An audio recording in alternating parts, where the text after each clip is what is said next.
Racconti illustrati per aiutare i bambini che soffrono. Un libro di storie per finanziare la ricerca in oncoematologia e leucemia.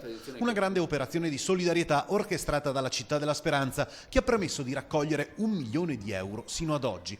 Il Cantastorie è stato presentato in Consiglio regionale dal presidente Roberto Ciambetti, che ha ricordato come iniziative come questa incarnino l'anima solidaristica, spontanea e generosa del popolo veneto.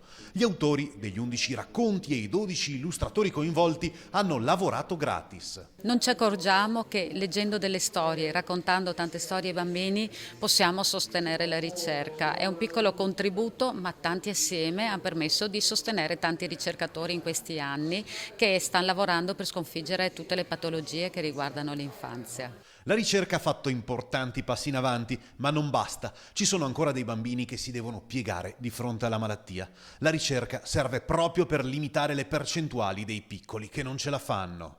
Quando abbiamo cominciato come Città della Speranza moriva l'80% dei bambini, il 20% si salvava.